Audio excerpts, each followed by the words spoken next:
Got the GoPro mounted to my helmet now so you can actually see what I'm seeing. And I got the visor up right now. We'll see how the wind noise is. But probably a bit less unnerving when you can see I'm actually looking at, you know, where the cars are coming from. I used a bit of glue, some like paste adhesive kind of stuff. I'll describe it later. But that got me to mount the mounting point pretty darn snug and secure on here. Just get out of the neighborhood.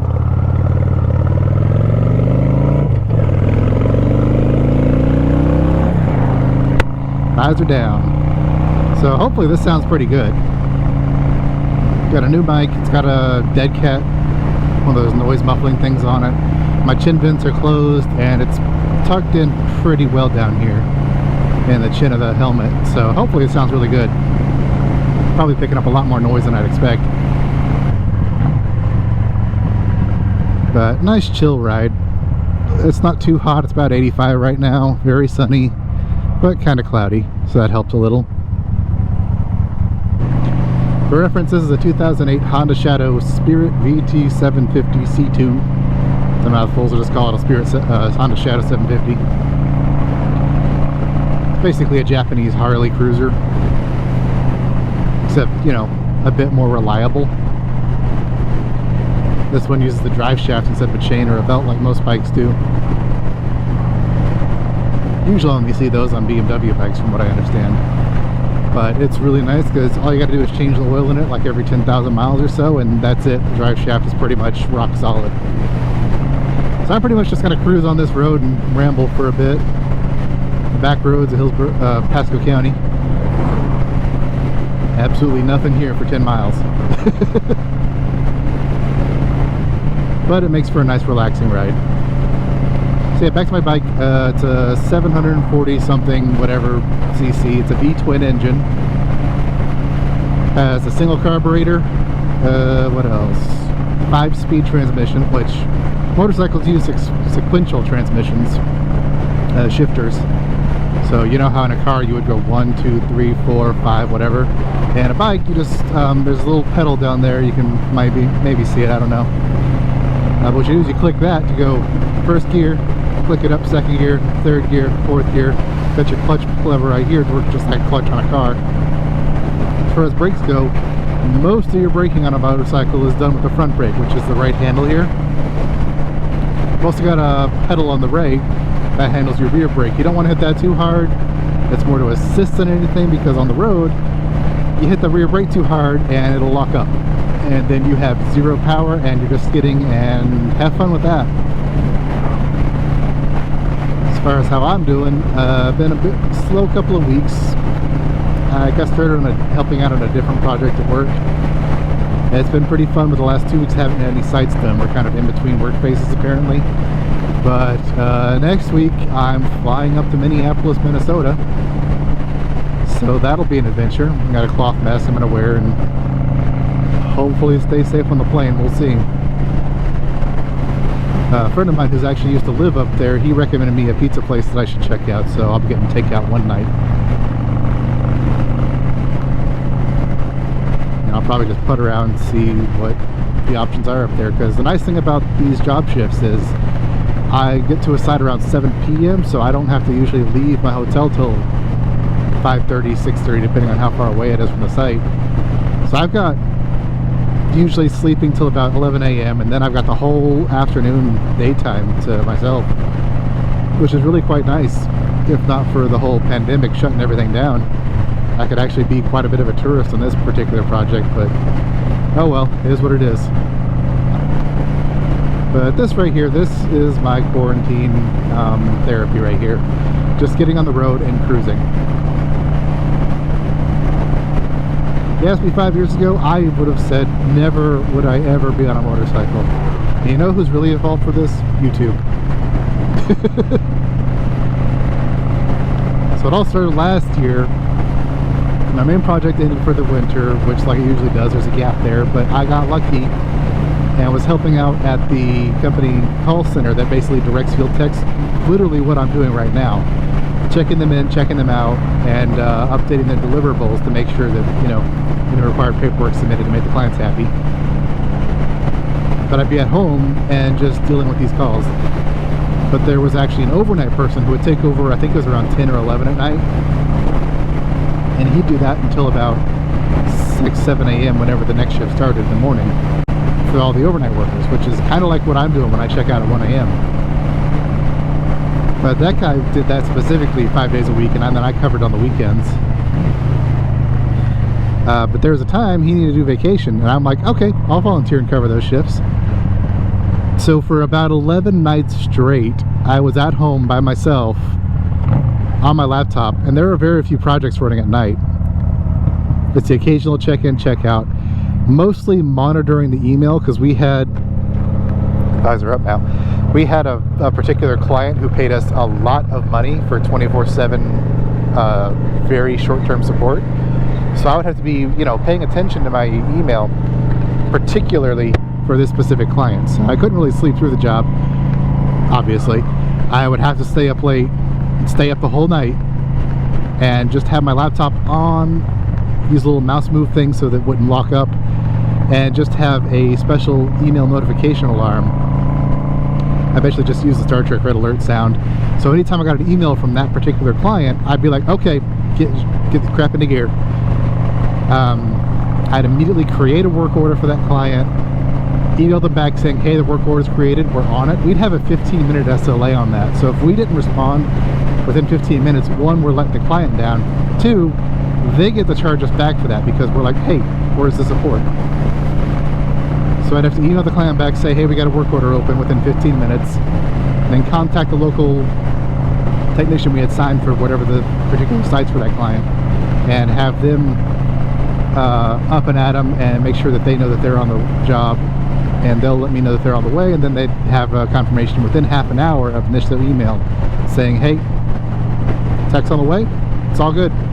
And basically the tech, once I had that done, I was set. I would just pay attention for the tech to let me know he was on site, and when he checked out, that was it.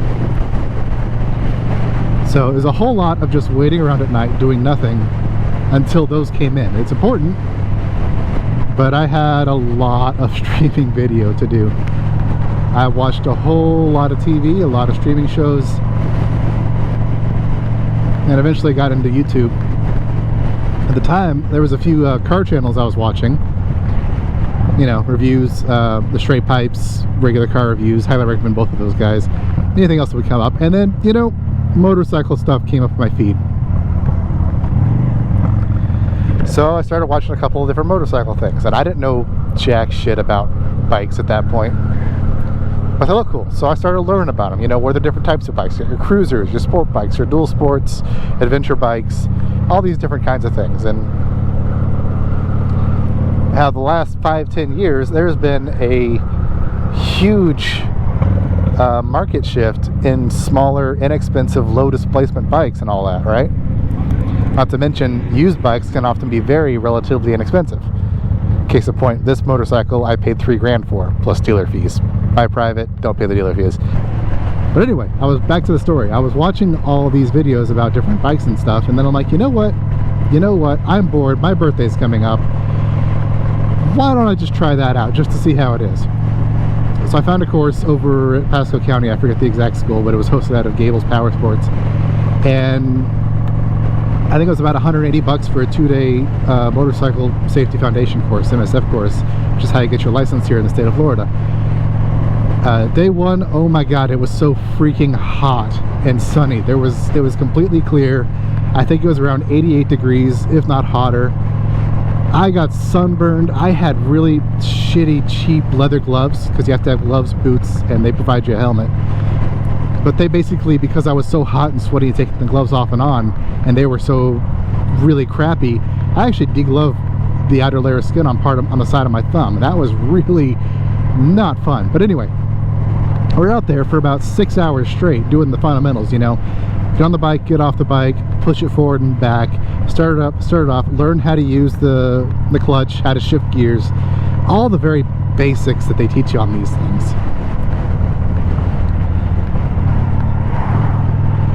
And I was having a ton of fun, you know. But the thing I was having trouble with was, of course, the figure eight, the low speed U-turn, do it within a box, you know. That's, my instinct was to lean into every turn, which at low speeds you want to do the opposite. You want to push into the turn in the opposite way to keep the bike more upright. I must have tried that thing like 20 or 30 times, and every time I either came outside the box or had to put my foot down because I was worried about dropping the bike. But I had a lot of fun. Other than that, I had a ton of fun with it. I think I had some like little 250cc Suzuki bike, piece of junk, because all of the MSF bikes, they have been abused by people who don't know what the heck they're doing, like myself at the time. So the clutch was like, oh my god, finding the friction zone and actually keeping it where you want it to go was a nightmare. That was probably half the hard part I was having with those turns, that and my balance. But that night, after that, I went home, I was exhausted, wiped out. We were meeting up the next day to practice the rest of the stuff on the sheet. We stayed out that day because the second day it was due to rain a little bit, which frankly, loved that. But that night I was watching one of the channels I've been watching, Dan the Fireman, who focuses heavily on rider safety and paying attention and, you know, being a smart rider so you don't get hurt. And I watched his video specifically on how to do low speed turns, and that helped me a lot to visualize and see what the heck I was doing wrong. The next day we were doing our practices, where it was like freeform practices on whatever parts people were having trouble with. Me, it was the figure eight box. And 2 or 3 tries, still messed it up the same way, and then basically I just got mad. And I just gritted my teeth, said, alright, if I drop the bike, I drop the bike, screw it.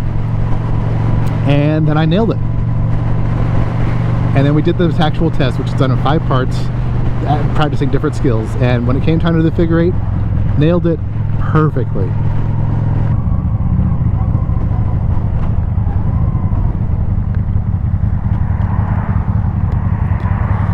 Hey.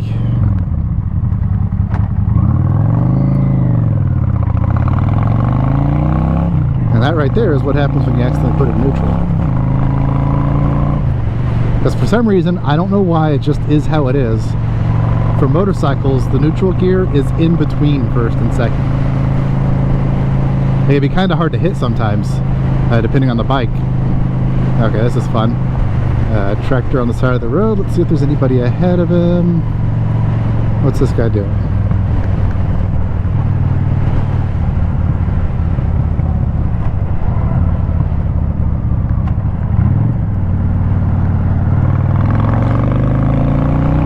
And we'll just zip on past. Which you can do on a bike. You're nimble. You can go a lot more places. Where was I? Right, so nailed the test, got that done, went back to the actual dealership where they were hosting the class to take the written test, which was an absolute joke. Nobody fails the written test, apparently, and I can understand why. But got that, got my license endorsement, went to the local tax collector's office, got a new driver's license with it printed on it. And because I was so excited and have been out in the sun all day yesterday, I have a lovely picture on my driver's license with my face sunburned to hell and back. Fun stuff. And then because of that, I was looking at bikes left and right, like you do, trying to decide what I wanted. At the time, I was like, I don't want a sport bike. You know, a Kawasaki Ninja 250 or 300 is like the de facto beginner bike, either that or a Honda Rebel 250, which they made for 30 years, completely unchanged until around 2016 or so, 15. They made a redesigned Honda Rebel 300 and 500, totally different bikes, fantastic beginner bikes. But anyway, I found a very gently used Rebel 300. That was my first bike. Bought that. Was really scared about getting it on the open road because the dealership I got it from was on US 19, and you know, 19 is not exactly a safe road at all. But unfortunately, one of the guys at the dealership was really nice, and I lived about a mile away, not far at all, and he volunteered to ride it home. Normally they'd charge like $100 delivery fee, but that guy was like, look, don't tell nobody, I'll just ride it to your house after work. Fantastic, love it. I had a pretty good experience there. So that was Sky Power Sports at Port Richey. A pretty friendly little dealership, you know. I recommend them. I had a good experience there. So I'm a Rebel 300, which is a little like 289cc single cylinder engine, which is good enough. I mean, it would go at highway speeds. I rode it to Gainesville and back. The only problem with it is it's not made for highway cruising. The Rebel 300, it's a single cylinder, so it's very vibration-y, and the seat had very little padding. So much road work.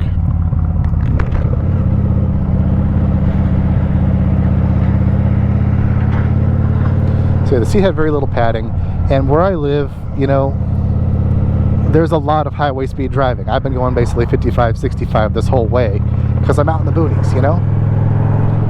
As a city bike at low speeds, urban speeds, oh my god, the 300 is perfect, even for my 250-pound fat butt. Red light and turn signal. But unfortunately, it just wasn't good enough for cruising around at higher speeds, and I wanted something with both more power and something that wouldn't hurt me after an hour, you know. So I ended up trading the 300 in, got basically what I paid for it back, and I got this Shadow, and I've been pretty happy with it. The grips were a mess. They were, I'm pretty sure, factory original at the time. And so I replaced those with these Kurakin ones that are very comfy and look great.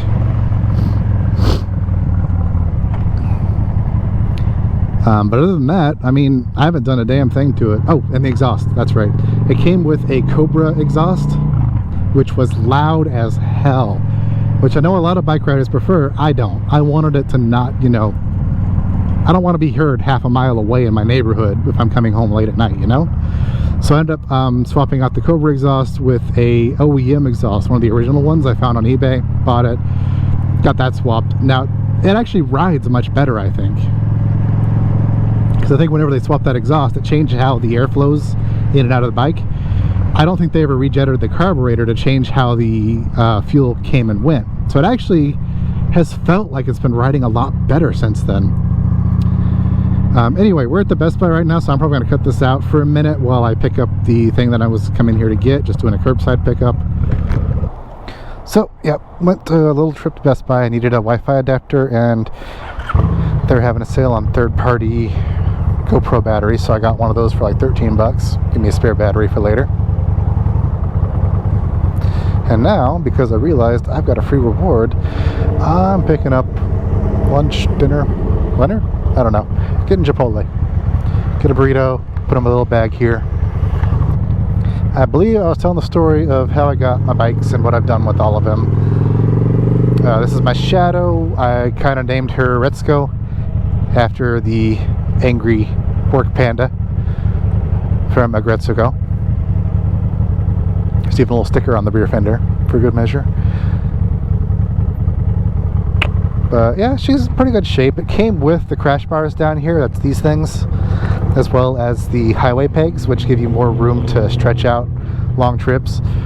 When I rode this thing up to Pensacola, which was a 460-ish mile ride, definitely appreciated being able to put my feet up like that, or like that, just to kind of stretch out my legs while I ride. Now you may notice, or you may not, there's no fuel gauge, because this is a carbureted bike. It's a 3.4 gallon tank, I believe. I get anywhere from 45 to 50 to 60 miles per gallon. So basically I just reset my trip counter, and whenever I hit about 100 miles, that's when I know it's about that time to fill up. That long trip to Pensacola, when I was loaded down with saddlebags and luggage and a windscreen, making it extra unaerodynamic and heavy, I think I was getting about 45 to the gallon, which is about the worst I've ever gotten on this thing. But yeah, there's no fuel gauge. It's carbureted. The fuel tank has what's called a petcock, which is where the fuel gets sucked out of it. It's actually got two of them, one at a higher level than the other one. The lower one's called the reserve. So basically the way it works is you'll leave it on and that'll leave it at the higher one in the fuel tank. And when that runs out, you just hit reserve and you have basically a half gallon left after that. What's fun is when you run out of gas. Let me just get through these guys real quick. Fun stuff.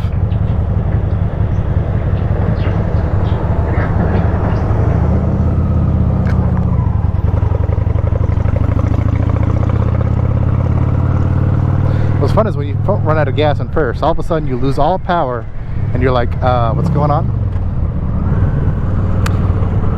Yeah, that happened to me once.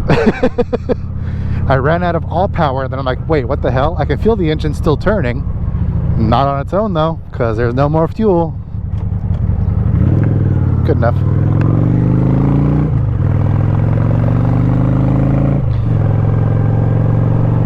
So I pulled the lever, all of a sudden, nope, it's gone. Gone completely. Now, if I hadn't have pulled in the clutch, which I then had to hold down so I don't, damage the engine, I could have flipped the petcock over to the reserve. It would have switched, started pulling fuel again, and it basically would have push started itself to kick back on and going again. At the time, I didn't realize that was happening, and I'm like, okay, I'll do the same thing. I'm on the middle of nowhere, US 19, in between, I think, Chiefland and I don't even know, one of the small towns along the road up. And I just pulled over to the side of the road, the shoulder, flipped the petcock, and I'm like, okay, starts right up. Hey, everything's fine. I rode to the next town. It was only another like 2 miles to the next gas station. Filled it up there, but I was all good. So I don't like doing that. This thing can probably go easily about 150 miles out of tank, but I don't like to push it. So we're just gonna head over to Costco, fill up the gas tank, then grab my Chipotle and then head home. Don't want to be out too much. It's very hot. Yeah, the traffic's fun. But yeah, bike works great. I love it. It's probably due for some brake fluid flush. I don't know how old the brake fluid is. I haven't experienced any issues with brakes, but it's probably due because that's stuff you want to change regularly, every couple of years. Probably also want to give it a coolant flush just because, again, I don't know when it's been done. I've had an oil change done on it. It's due for another, probably in about 1,000 miles. We'll get swapped out every 4,000 miles. Now the fun thing about a lot of motorcycles, not all of them, but a lot of them, is they use what's called a wet clutch. And it actually, in mine at least, shares the clutch fluid, the transmission fluid rather, with the engine. They all use the same oil. It's just one oil change for the engine, the transmission, and the clutch. And that's why motorcycle oil is different from car oil, because they don't have an additional additive that makes the oil extra slippery, because otherwise the clutch will just slip forever and it'll never actually catch and let you go anywhere. Same thing with the transmission with the gears. So you do want a little friction, but not super a lot, it's finely balanced. So unless it has a separate oil for the engine, transmission, and or clutch, you generally want to stick to using motorcycle specific. Excuse me. Visor down. As far as their gearing goes, first gear is good to about 15 miles. Second gear is anywhere from 2 to about 25 miles, 30 miles-ish. Third gear, around that same range, 30 miles up to about 45. Fourth gear is good for about 40 miles an hour up to about 50, 55-ish. And then fifth gear is for about 50 miles and upward. But I usually aim high because motorcycles can rev higher than cars, generally. And you don't usually want to lug a bike engine too hard, because so you don't want to have it in the low rev range where it's at. Like right now, I just would shift it up to fifth at 50 miles an hour. I don't have a tachometer. You just use what's called a butt dyno, how it feels and how it sounds, and just go off of that, just like you do in a car when you're driving a manual, and you just learn it and get used to it. You just basically go by feel and by sound. You don't actually look at the tachometer all that often, unless there's a problem or unless you're racing or something like that.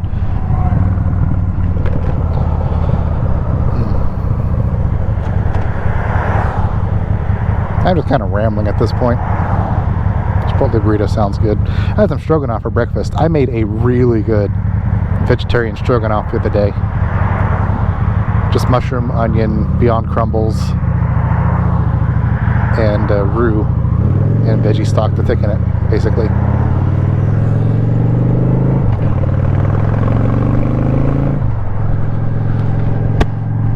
I just finished that off this morning, but you know, egg noodles, not super filling long term. A burrito? Hell yeah. Now I've got my chin vent open right now. I just realized I did that. So I was going to test and see how it sounds, but I'm going to go ahead and close that right now, which is not the easiest thing to do at speed. Where are you? Where's it at?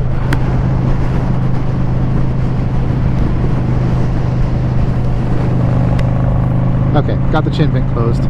Hopefully I didn't mess with the mic too much.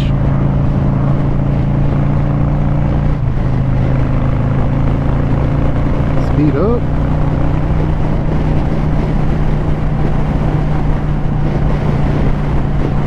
Yeah, this thing will cruise all day at 75 miles an hour. I mean, when I rode to Pensacola and back, I took 19 to get north, but I basically took I-10 for about 3 hours of that, just out on the west side of Tallahassee to where 19 meets it at the Florida Georgia Parkway. And I cruised on I-10 for like 3 hours straight, no problem. I mean, the engine will go all day. It's really just a matter of how much punishment a rider can handle, you know? Like I was saying about my Rebel 300, that thing wore me the heck out. I made it to Gainesville and back. That was just a 2.5 hour ride, 120-ish miles. That wore me out something fierce. I'm using my southern words. Yeah, that wore me the heck out. I had to take breaks like every half hour, just because that saddle was not padded. Oh, speaking of, the saddle on this one is, I think, the original stock one still. But I did add what's called an air hawk seat cushion, which is a whole bunch of different connected air bladders. You just put a little bit of air in it, just kind of raise your butt off the seat just a tiny bit, not too much. But it basically takes all the pressure off your tailbone, especially since this one is forward control, so you're kind of in a more slouched position with your legs. My Rebel 300 was more of an upright seating position, so my feet were basically directly under me. And that was a lot more comfortable, ergonomically speaking, for longer rides. Actually, no, you want to stay in this lane to go straight. So yeah, we're going to fill up the gas tank at Costco, then we're going to pop into Chipotle real quick, grab my lunch, put in my tank bag here, and then head home.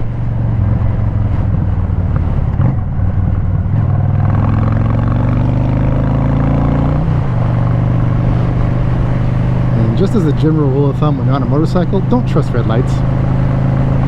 The light's green, still glance, because you never know. And the red light runner in a car, that's bad. On a motorcycle, you're dead. Just don't think too hard about it.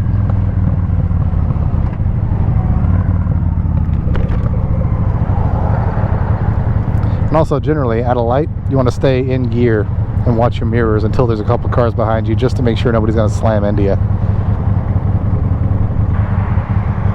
Yeah, looking forward to flying up to Minnesota next week, or actually Sunday, 2 days from now, Sunday morning. I'll have all of Sunday night and then start working Monday night, so I'll have plenty of time to relax, get comfy, settled in, get some lunch, get some good food. So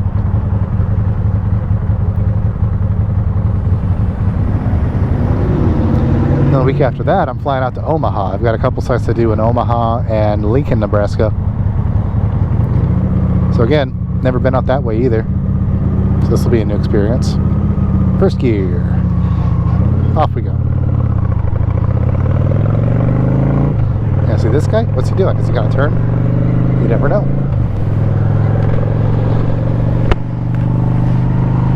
And always check your lanes. Your mirrors are good, especially mine, they're nice and wide.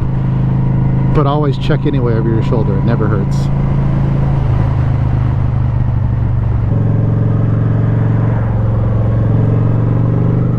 See, second gear, up to about 30 miles an hour. Go.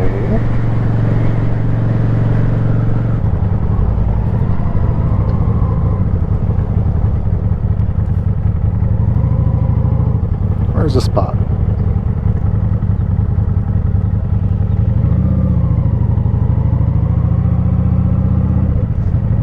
This'll do.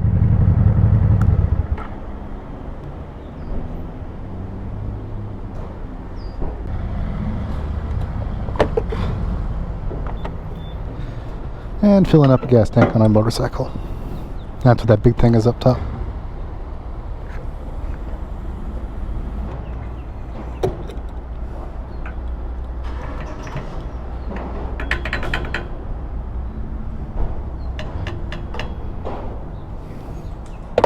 So expensive. So yeah, I'm barely using half a tank, but I like to err on caution.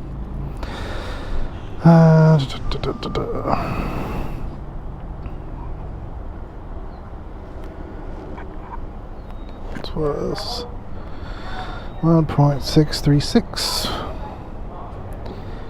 and yeah, so 55 miles per gallon ish. Cool.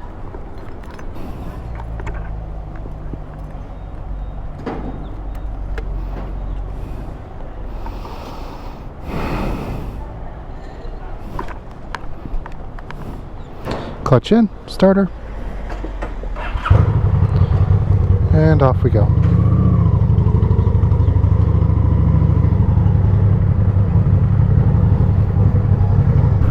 That's how you do gas on a motorcycle.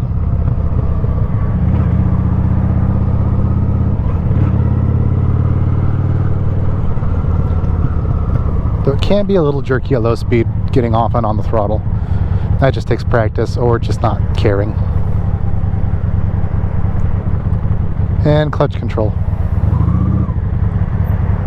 Low speeds are tricky. Low speeds on a motorcycle are way harder than riding at speed. Anybody can go in a straight line, you know? But just like in a car, you will stall if you're not careful with managing the clutch and the gas.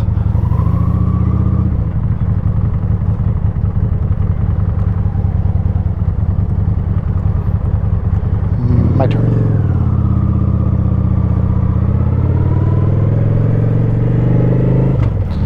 And we're just going straight ahead because we are picking up lunch.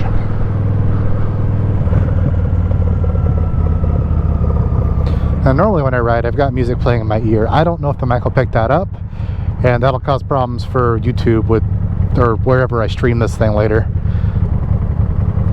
with copyright crap. So I'm not going to put any music in my ears, but normally I just jam out. Roundabout.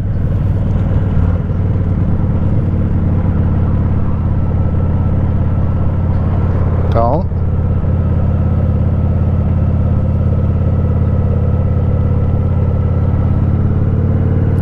So this is me just chilling in second gear. Chipotle.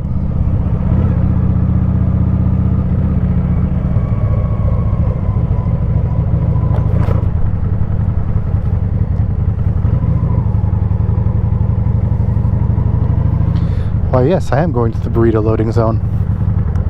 How did you know?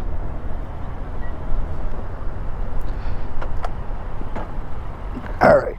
Just gonna reach in and grab this real quick.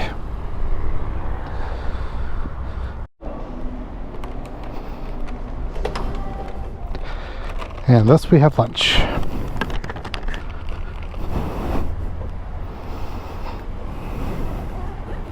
And that'll go right there. How about that?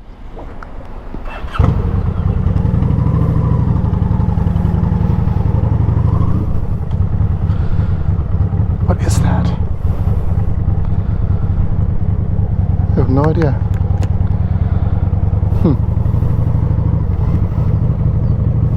Weird. Might be a scooter.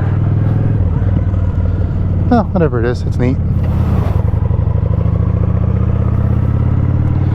Anyway, let's go home. Have you wondering, what does this button here do? That's my turn signals. Actually, push it left or right to turn on a left or right turn signal. Some bikes have auto cancellation. This one does not. Most cheaper bikes do not. So if you want to cancel a turn signal, which you'll often forget, you push it inward. So every once in a while I'll just click it in just to like double check myself. Some bikes will have an indicator left or right on the panel. Mine just has one in the center saying, hey, your signal's turned on. I'll get it later when there's not traffic right around me.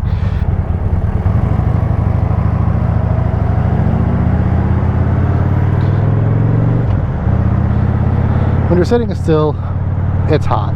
You know, you're just sitting there baking in the sun. You got this hot engine underneath you. It's hot. Once you're at speed, you've got airflow. Even when it's warmer, you're not that hot once you're up and moving. As far as lane positioning goes on a motorcycle, a couple of things to keep in mind. One, generally you don't have as good a view as you do in a SUV or a car, for example, so you can't really see as well through or around other cars. So generally you want to stay in a lane position 1 or 3, either the left side of the lane here, over on the right side here, whichever gives both you a better view and keeps you visible to traffic around you. You know, people just whipping into your space. But it also keeps you out of the center where you have that dark gray spit which picks up more oil and who knows what else from the road. If you're sticking in a section where your tires are right behind someone else's tires, it's more than likely you're pretty safe from any road debris as well.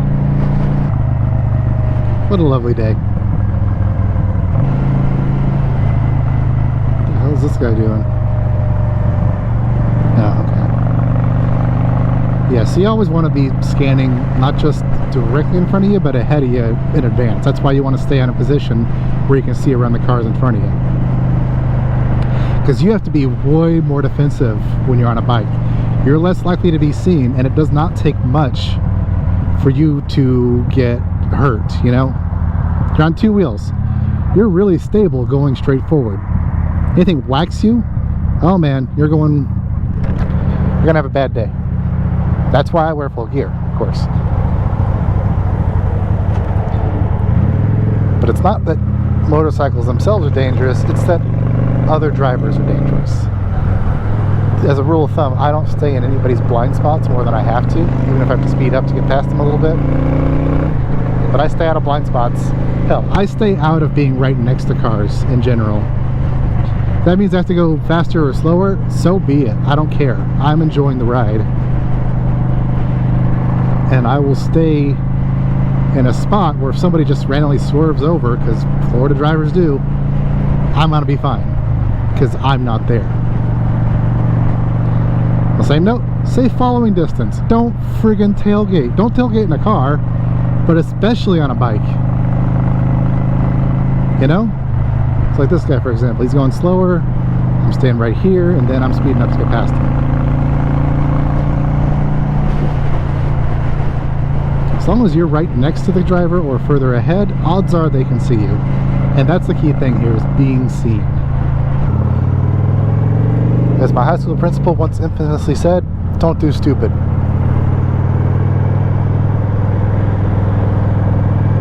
And wear gear. For God's sakes, at least a half helmet, even though I don't like half helmets because they don't cover your whole face, and I like having a jaw, you know?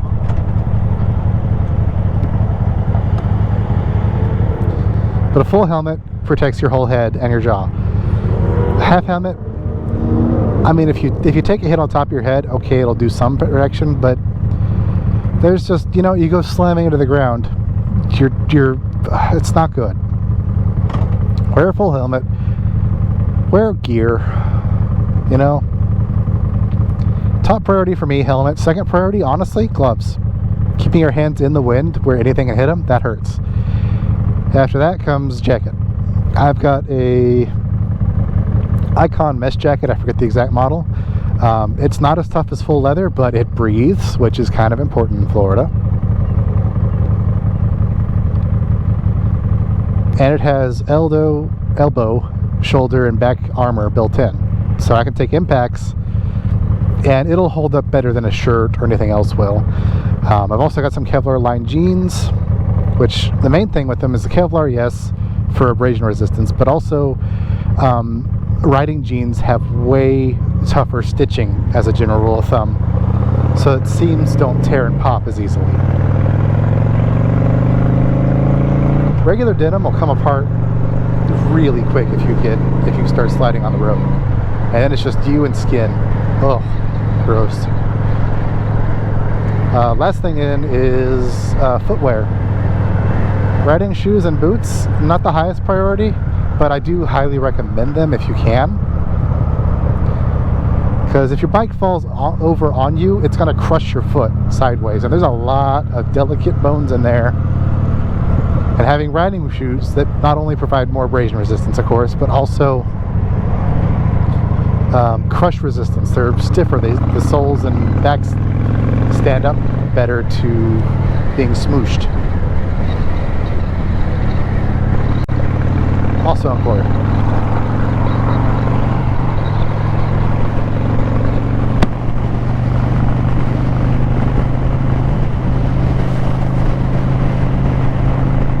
That's pretty much the full gear. I've got these really big looking boots. Those are actually Alpine Star's Rome 2 air boots.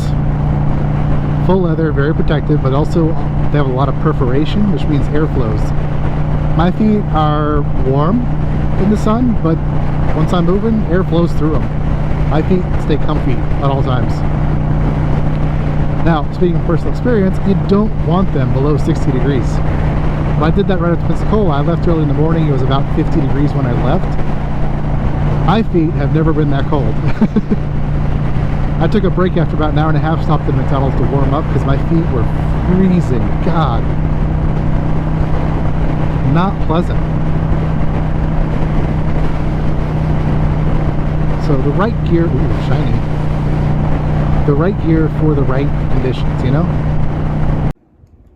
That's basically where my battery died on the GoPro, so unfortunately it just cut out into right there.